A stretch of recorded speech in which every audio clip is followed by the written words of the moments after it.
हाँ भाई प्यारे बच्चों, बहुत बहुत स्वागत है। जो लेक्चर है 27 है, unit number 2, chapter 2, numericals discuss कर रहे हैं। टॉपिक का नाम है पोटेंशियोमीटर। कौन कौन से सवाल डिस्कस करेंगे, उनके नंबर लिखे हुए हैं। सबसे पहले दो सवाल हम ले रहे हैं, 39 और 41 इस लेक्चर में। तो सबसे पहले 39 देखो, डायग्राम आपके सामने बना हुआ है। केयरफुली देखो बच्चों, सवाल ज़्यादा मुश्किल नहीं होते हैं, खाली देखो। देखो कहा यह जा रहा है कि ये जो है सेल, ये 2 वोल्ट का है, ये रेजिस्टेंस पता नहीं है। ये कुल वायर की लंबाई जो है, पोटेंशियोमीटर वायर की कुल लंबाई 100 सेंटीमीटर है, और पूरी वायर का रेजिस्टेंस जो है 10 ओम है। एक सेल है जो 12 मिली वोल्ट का है, और वो बैलेंस होता है 48 सेंटीमीटर पर, ऐसा लिखा हुआ है। 12 मिली वोल्ट है, ध्यान रखना, और बैलेंसिंग है 48 सेंटीमीटर पर। तो हमें इस आर की वैल्यू पता करनी है। पहले बताओ सवाल समझ में आ गया है? एक बार केयरफुली पढ़ लो बेटा, फिर सॉल्यूशन समझो। देखो सबसे पहले क्या करेंगे, ये E1 हो गया, ये L1 हो गया। अब हमें पूरी वायर का ईएमएफ निकालना है, पूरी वायर पर वोल्टेज निकालना है, तो उसे E2 मान लो, और ये लंबाई हो गई L2। तो हम फॉर्मूला लगाएंगे, E1 अपॉन E2 बराबर L1 अपॉन L2।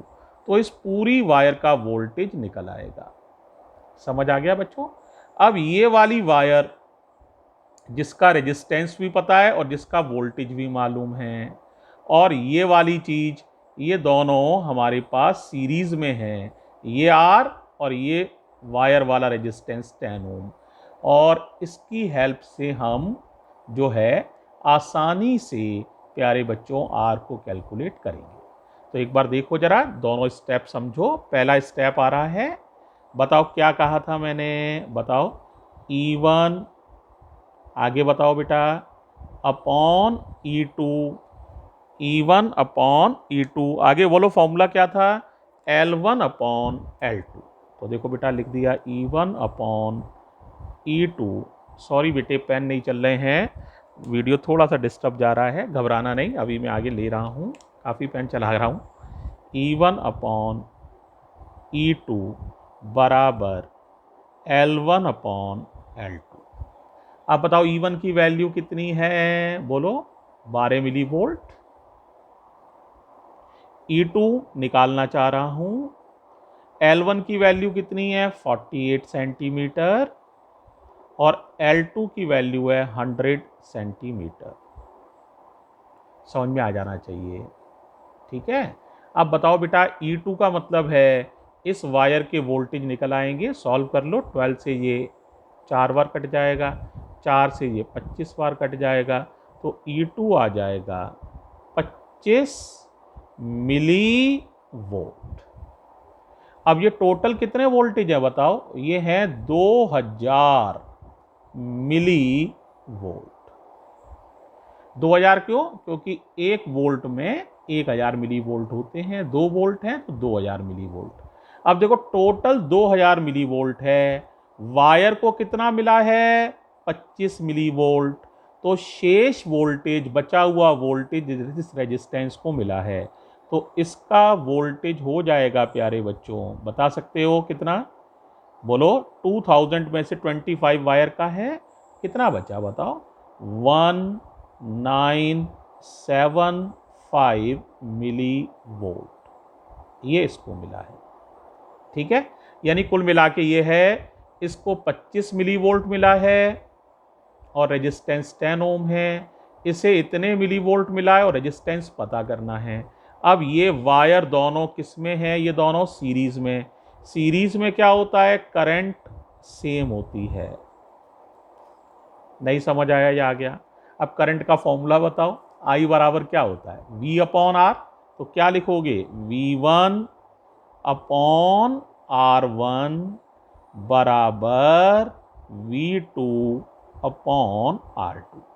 V1 का मतलब है इस वायर को 1 कह लो, इस रेजिस्टेंस को मान लो 2 कह ले रहे हैं, V1 माने इस वायर के वोल्टेज कितने हैं, निकाल चुके हो, 25 मिली वोल्ट। R1 इसी वायर का रेजिस्टेंस 10 ओम है।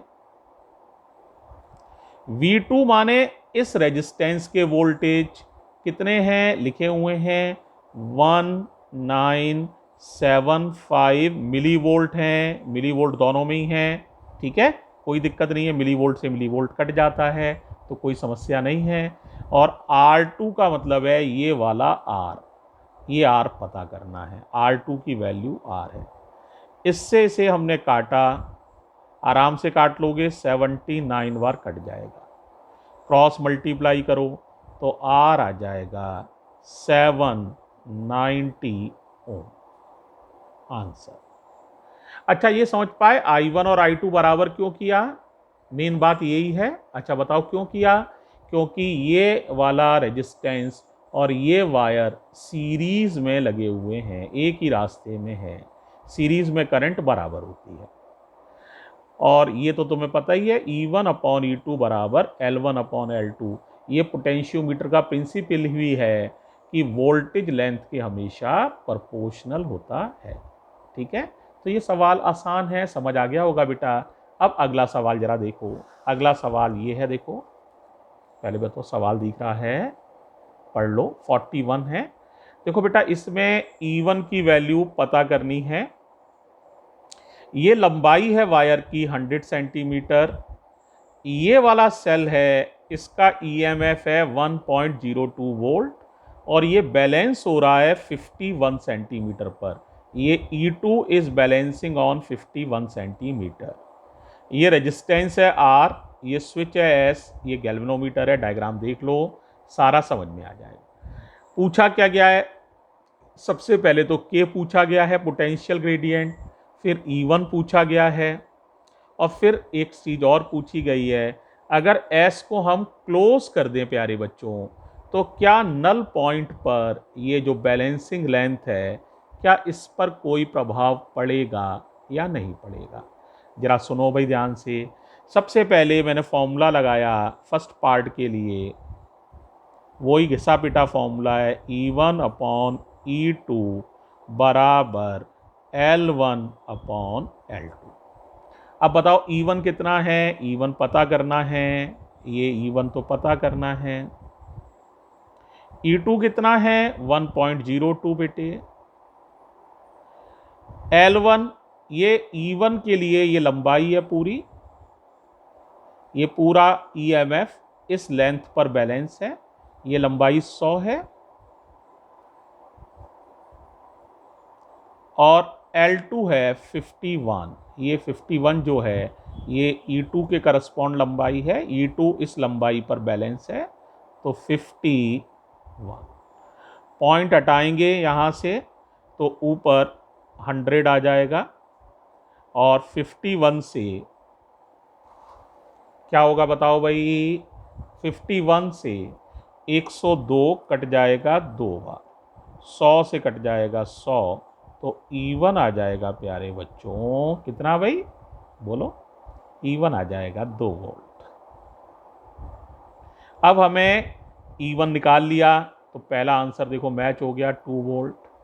अब देखो K निकालना है, K निकालना तो बहुत ही आसान होता है, चाहे तो निकाल लो E1 अपॉन L1 से तो भी निकल आएगा, E1 अपॉन L1 से निकाल लो, या बेटा कोई बच्चा चाहे तो E2 अपॉन L2 से भी निकाल सकता है, लेकिन मैं E1 अपॉन L1 से निकाल लेता हूं, कारण यह है L1 बहुत आसान है, 2 वोल्ट।